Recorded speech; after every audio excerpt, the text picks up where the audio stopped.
Friends, आज हम प्रश्न संग्रह 1.3 के प्रश्नों को हल करेंगे जो कि समरूपता पर आधारित है।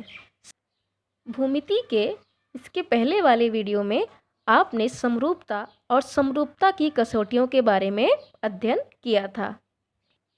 अगर आपने वो वीडियो मिस कर दिया है तो डिस्क्रिप्शन बॉक्स में आपको उसका लिंक मिल जाएगा। तो चलिए स्टार्ट करते हैं अपने पहले सवाल से। पहला प्रश्न है, आकृति में कोण ABC बराबर 75 अंश, कोण EDC बराबर 75 अंश, तो इनमें दो त्रिभुज किस कसौटी के अनुसार समरूप हैं? उनकी समरूपता की एकाएकी संगति लिखिए। दोस्तों, सबसे पहले हम समरूपता की जितनी भी कसौटियां हैं उसको यहाँ लिख लेते हैं और फिर देखेंगे कि ये आकृति में दोनों त्रिभुज किस कसौटी के अनुसार समरूप हो रहे हैं। तो समरूपता की कितनी कसौटियां हैं? पहली कसौटी है कोण कोण कसौटी, दूसरी है भुजा कोण भुजा कसौटी, तीसरी है भुजा भुजा भुजा कसौटी। अब क्योंकि प्रश्न में हमें दिया गया है कोण ABC बराबर 75 अंश, कोण EDC बराबर 75 अंश, तो हल में हम लिखेंगे त्रिभुज ABC तथा त्रिभुज EDC में कोण ABC सर्वांग सम कोण EDC, क्योंकि दोनों कोण क्या है? 75 अंश है। अब उसी प्रकार लिखेंगे कोण ACB सर्वांग सम कोण ECD, क्योंकि जो कोण C है वो दोनों ही त्रिभुजों में एक सामान्य कोण है। अब हम लोग यहाँ पे लिख सकते हैं, इसलिए समरूपता की कोण कोण कसौटी से त्रिभुज ABC समरूप त्रिभुज EDC।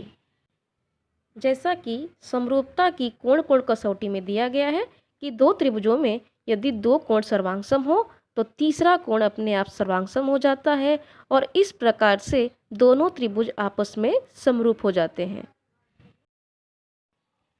आइए देखते हैं अपना अगला प्रश्न, जहाँ पे दिया है संलग्न आकृति में दिए गए त्रिभुज क्या समरूप है? यदि हाँ तो किस कसौटी के अनुसार? अब क्योंकि यहाँ हमें भुजाओं का माप दिया गया है तो इसलिए हम दोनों त्रिभुज में जो भुजाओं की जोड़ियाँ दी गई हैं उनका हम अनुपात निकालेंगे।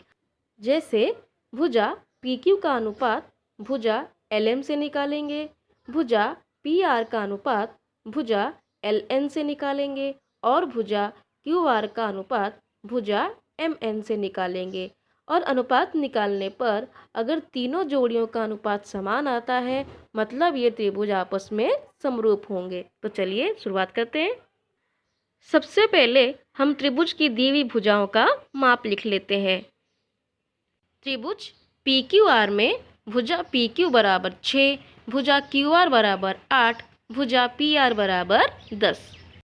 उसी प्रकार त्रिभुज LMN में भुजा LM बराबर 3, भुजा MN बराबर 4, भुजा LN बराबर 5।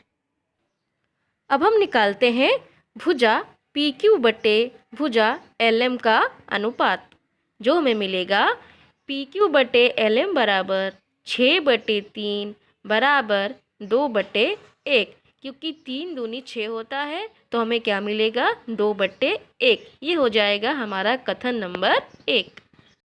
अब इसी प्रकार हम भुजा QR तथा भुजा MN का अनुपात निकालेंगे। तो क्या लिखेंगे? QR बटे MN बराबर 8 बटे 4, तो इसका भी हमें क्या आंसर मिलेगा? 2 बटे 1, क्योंकि 4 दूनी कितना होता है? 8। और ये हो जाएगा हमारा कथन नंबर 2। अब तीसरा अनुपात निकालेंगे भुजा PR बटे भुजा LN का, तो हमें क्या मिलेगा? PR बटे LN बराबर 10 बटे 5 बराबर 2 बटे 1, और ये हो जाएगा हमारा कथन नंबर 3। अब कथन 1, 2 तथा 3 से हम लिख सकते हैं PQ बटे LM बराबर QR बटे MN बराबर PR बटे LN। इसलिए भुजा भुजा भुजा कसौटी से त्रिभुज PQR समरूप हो जाएगा त्रिभुज LMN के, क्योंकि दो त्रिभुजों के शीर्ष बिंदुओं की दी गई किसी एकाकी संगति के अनुसार जब त्रिभुज की तीनों भुजाएं दूसरे त्रिभुज की तीनों भुजाओं के समान अनुपात में हो तो वे त्रिभुज समरूप होते हैं। आइए करते हैं अपना अगला प्रश्न। प्रश्न में दिया है आकृति में दर्शाए अनुसार 8 मीटर तथा 4 मीटर ऊंचाई वाले दो खंभे समतल जमीन पर खड़े हैं। सूर्य के प्रकाश से छोटे खंभे की परछाई 6 मीटर होती है, तो उसी समय बड़े खंभे की परछाई की लंबाई कितनी होगी। अब यहाँ ध्यान दीजिए, छोटे खंभे PR से जो छाया QR बनती है वो खंभे के अग्रभाग से छाया के अग्रभाग को जोड़ने पर त्रिभुज PQR का निर्माण करती है। उसी प्रकार बड़े खंभे AC के अग्रभाग से उसकी छाया BC के अग्रभाग को जोड़ने पर त्रिभुज ABC का निर्माण होता है। अब अगर छोटे त्रिभुज को मैं बड़े त्रिभुज के अंदर इस प्रकार रखती हूँ तो मुझे समांतर रेखाएं और उस पर एक तिर्यक रेखा प्राप्त होती है और उस तिर्यक रेखा द्वारा हमें दो संगत कोण P तथा A प्राप्त होते हैं। अब क्योंकि संगत कोणों का माप सर्वांगसम होता है इसलिए कोण P सर्वांगसम हो जाएगा कोण A के और कोण R यह कोण C के सर्वांगसम हो जाएगा क्योंकि दोनों ही खंभे पृथ्वी पर परपेंडिकुलर हैं यानी लंबवत खड़े हैं तो दोनों 90 अंश का कोण बनाते हैं। अब क्योंकि दोनों ही त्रिभुजों में हमें दो कोण सर्वांगसम मिल चुके हैं तो दोनों ही त्रिभुज जो हैं वो समरूपता की कोण कोण कसौटी के अनुसार समरूप हो जाएंगे। तो अब हम उनकी भुजाओं का अनुपात लिख सकते हैं। तो आगे क्या लिखेंगे, क्योंकि त्रिभुज PQR समरूप त्रिभुज ABC इसलिए भुजा PR बटे भुजा AC बराबर भुजा QR बटे भुजा BC। अब हम सभी भुजाओं का दिया हुआ मान लिख देंगे तो हमें क्या मिलेगा, हमें मिलेगा 4/8 बराबर 6/x क्योंकि BC बराबर x। अब x बराबर क्या मिलेगा, हमें x बराबर मिलेगा 6 × 8/4 क्योंकि पक्ष बदलने पर जो गुणे में था अब वो भागे में हो गया है। अब 4 दूनी 8 यहाँ पे 8 कट जाएगा और 4 कट जाएगा, यहाँ कितना बचेगा 6 × 2 तो उत्तर कितना मिलेगा हमें 12 यानी AC की लंबाई कितनी हो गई 12 मीटर। इसका उत्तर हम इस प्रकार लिखेंगे कि बड़े खंभे की परछाई की लंबाई बराबर 12 मीटर।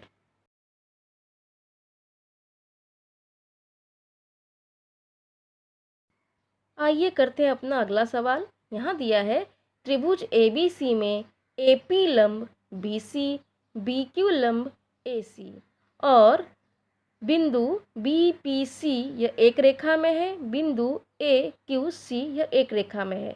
तो सिद्ध कीजिए कि त्रिभुज CPA समरूप त्रिभुज CQB यदि AP बराबर 7, BQ बराबर 8, BC बराबर 12 तो AC का मान ज्ञात कीजिए।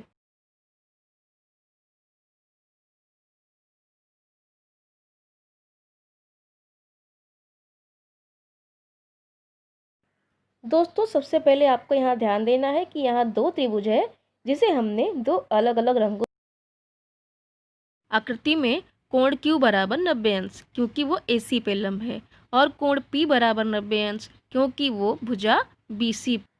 अब कोण C यह दोनों ही त्रिभुजों में एक सामान्य कोण है इसलिए दोनों त्रिभुज समरूपता की कोण कोण कसौटी के अनुसार। अब क्योंकि त्रिभुज CPA समरूप त्रिभुज CQB तो हम लिख सकते हैं AP बटे BQ बराबर AC बटे BC। अब सभी भुजाओं के दिए हुए मान लिख लेते हैं तो क्या मिलेगा हमें 7/8 बराबर AC बटे 12। AC हमें निकालना है तो अब AC बराबर क्या मिलेगा, AC बराबर मिलेगा 7 गुणे 12 बटे 8।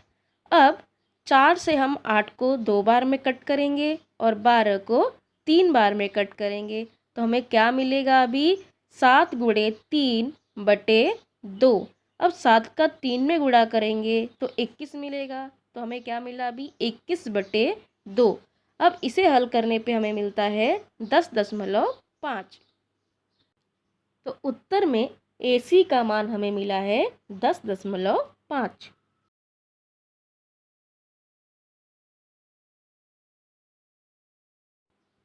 आइए करते हैं अपना अगला सवाल, जहाँ दिया है संलग्न आकृति में PQRS एक समलंब चतुर्भुज है जिसमें भुजा PQ समांतर भुजा SR, AR बराबर दिया है 5AP, AS बराबर 5AQ। तो सिद्ध कीजिए कि SR बराबर 5PQ।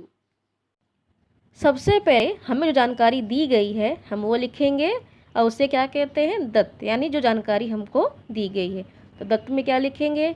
संलग्न आकृति में चतुर्भुज PQRS एक समलंब चतुर्भुज है जिसमें भुजा PQ समांतर भुजा SR, AR बराबर 5AP, AS बराबर 5AQ। आगे लिखेंगे साध्य, जो हमें सिद्ध करना है। साध्य में क्या होगा? SR बराबर 5PQ। अब उपपत्ति में हम लिखेंगे त्रिभुज PAQ तथा त्रिभुज RAS में कोण QPA सर्वांगसम कोण ARS। अब यहाँ पे देखिए कोण P तथा कोण R दोनों ही समांतर रेखा और उस पे बनने वाली तिर्यक रेखा के कारण निर्माण हुए दो अलग अलग कोण हैं और इसलिए दोनों कैसे कोण होंगे? एकांतर कोण होंगे। तो हम लोग यहाँ रीजन में क्या लिखेंगे बाहर? कि दोनों एकांतर कोण हैं। अब उसी प्रकार लिखेंगे कोण PQA सर्वांगसम कोण ASR। ये हो गया हमारा कथन नंबर 2। और ये भी क्या है? एकांतर कोण है, क्योंकि भुजा PS समांतर है भुजा SR के और यहाँ भुजा QS यह तिर्यक रेखा है और इसी तिर्यक रेखा के कारण यह दोनों कोण Q और S का निर्माण हुआ है जो कि एकांतर कोण है। अब समरूपता की कोण कोण कसौटी के अनुसार त्रिभुज PAQ समरूप त्रिभुज RAS हो गया है। तो हम लोग उसके भुजाओं को अनुपात के रूप में लिख सकते हैं। तो क्या लिखेंगे? AP बटे AR बराबर AQ बटे AS बराबर PQ बटे SR। अब अगले चरण में हम भुजाओं का दिया हुआ जो मान है वो रखेंगे। तो हमें क्या मिलेगा? AP बटे 5AP बराबर AQ बटे 5AQ बराबर PQ बटे SR। अब AP से AP कैंसिल हो गया और AQ से AQ कैंसिल हो गया, तो हमें क्या मिला? 1/5 बराबर 1/5 बराबर PQ बटे SR। अब यहाँ प्राप्त हुए मानों का हम तिर्यक गुणा करेंगे तो क्या मिलेगा हमें? SR बराबर 5PQ। और इस सवाल में यही हमें सिद्ध करना था। तो दोस्तों आज के लिए बस इतना ही, और अंत में मैं आपको प्रैक्टिस करने के लिए कुछ सवाल देके जा रही हूँ जो समरूपता पर आधारित है। आप उनको जरूर तैयार करिए, वो परीक्षा की दृष्टि से भी महत्वपूर्ण है।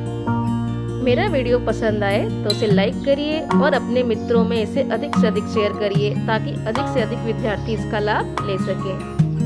तो मिलते हैं अगले वीडियो में, तब तक के लिए बाय बाय।